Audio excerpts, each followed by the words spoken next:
Hi everyone, and welcome or welcome back. This week I am turning a rectangle bowl. This is something that I have not tried before, so it's a pretty interesting turn for me. Stick around and see how it turns out.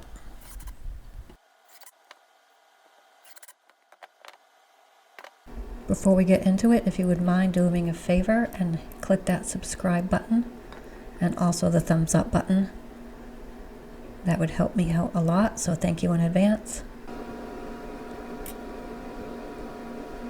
So I'm used to turning round things, or things that are like semi-round at this point when I put them on the lathe. So this was interesting, also a little bit scary at first. Starting off slow, just to see how it will react when I get out to the edges with the bowl gouge.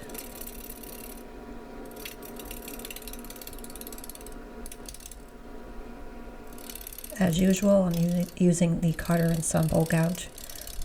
All of the tools and equipment that I use or recommend will be linked in the video description if you're interested in checking them out. Now, I knew this was going to be a unique shape just because, not just because it was going to end up being rectangle with a hole in the middle, but because of the shape of the bottom as well.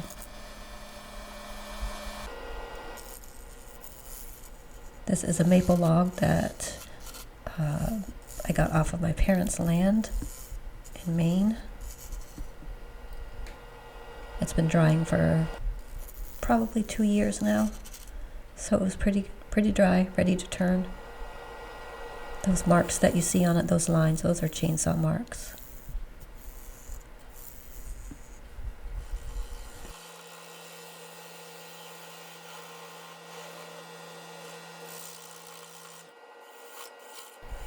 Here I'm trying to define the foot and decide what the foot is going to be, whether it's going to be well, I knew it was going to be a mortise, but I didn't know how wide I was going to make the foot itself. Just because I've never done this type of bowl before. I stopped frequently to see what the bottom was going to look like before I decided. Ultimately, what I decided on is just a regular foot with a mortise. Nothing too fancy. I also didn't want a tenon because I didn't want to have to reverse chuck this. That would have been interesting. I'm sure it could be done, but I didn't want to do it. And I tend to use mortises more often than tenons anyway.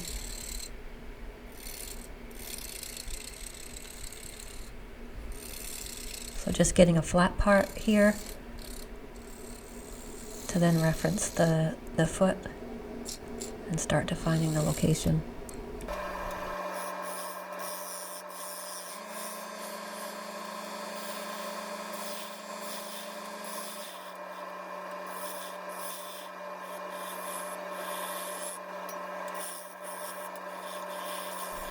So back and forth between the skew chisel and the bowl gouge to make the mortise.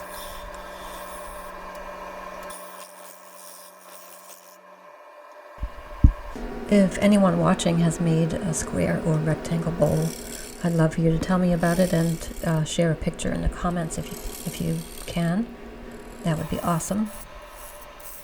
I want to do some more of these, but probably going to look for some references before turning this. I didn't really research it much. I just knew I wanted to try one, so share your photos if you have any. For those who may be wondering the speed of this, I did ultimately get it up to about 900 RPMs. I wasn't sure about it at the beginning because just because of the shape, it not being round. I wasn't sure how fast it would go and at what point I would feel safe at a high speed. Always make sure you feel safe. I knew it was attached to the faceplate really well, so I wasn't afraid of getting it up to a higher RPM.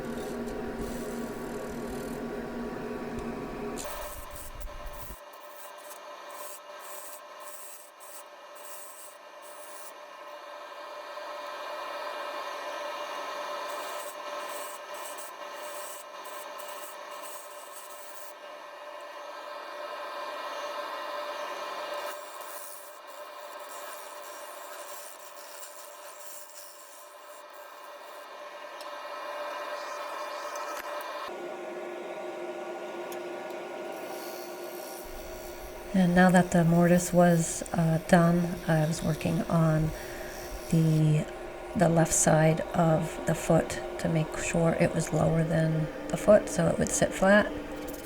Here I'm starting to sand by hand. I did do some power sanding as well. Here's a few seconds of that. Most of the sanding I did with the lathe not on. So there was a decent sized crack on the bottom that I knew I needed to fix at some point, so before reversing it, that's just what I did. My go-to is the Star Bond CA glue. This is black in the medium. There's a discount code in the video description. It's a great discount if you want to check it out. And then some hand sanding to remove the bulk of the excess CA glue before remounting it on the lathe.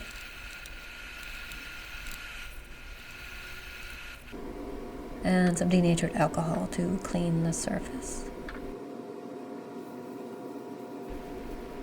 Some denatured alcohol to clean the surface after it's sanded. And then removing the faceplate. And I will put the 4-jaw chuck back on and then mount it in the mortise, like so.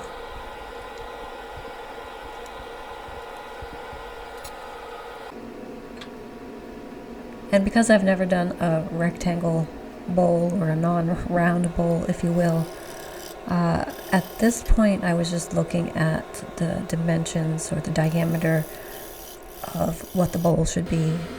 I kept stopping to look at it to see what it would look like in reference to the rest of the piece. I didn't want to have it too small or too big, so I just kept stopping and checking to see what it would look like.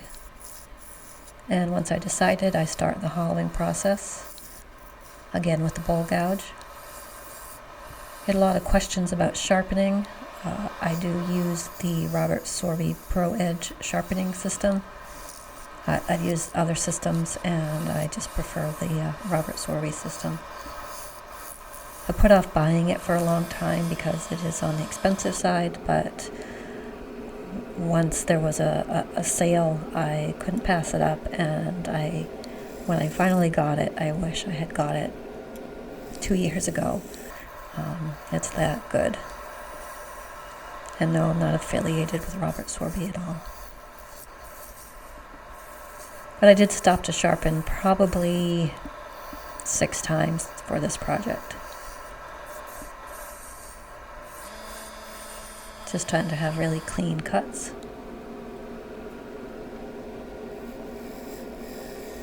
Also, the questions about sharpening I get are, when am I going to show the sharpening or do a tutorial? I will show the sharpening at some point with the Sorby system, but I'm not going to do a full-on tutorial because a couple reasons.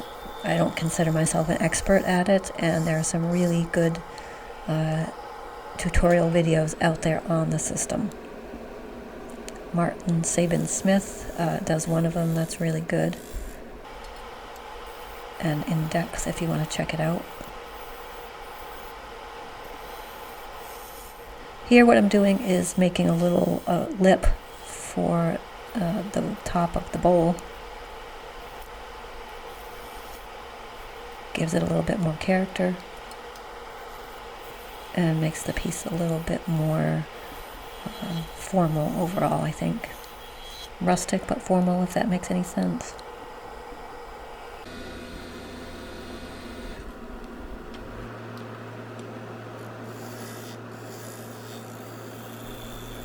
Doing some very light passes here. Stopping often to check how much thickness or depth in the bottom of the bowl. Some more sanding. Again, a lot of sanding by hand, and then some power sanding with the drill attachment as well. After all the sanding, some denatured alcohol. And though I don't film it after the denatured alcohol dries, I do go over it again with either 320 or 400, depending on how far I'm sanding up to. And that's just to knock back any fibers. So I'm using Mahoney's walnut oil here. Generally, I use the Axe products, which are amazing. And there's a discount code in the video description if you want to try some. But because this bowl was shaped the way it is, I didn't want to have the lathe on and try to get an even coat. So I went with walnut oil. And I know I said it at the beginning, but it would really help me out if you would click that subscribe button if you're not already subscribed. Hit the bell notification to get notified when I upload a new video. And hitting that like button also helps me out tremendously. So thank you in advance. Some photos coming up here at the end. Be sure to let me know what you think in the comments down below. I do answer everyone, so if you have a question, please be sure to leave that as well. Also, if you have a request for a specific type of project that you would like to see me do, be sure to let me know. Interested to hear your ideas. So until next week, thanks for watching and peace out.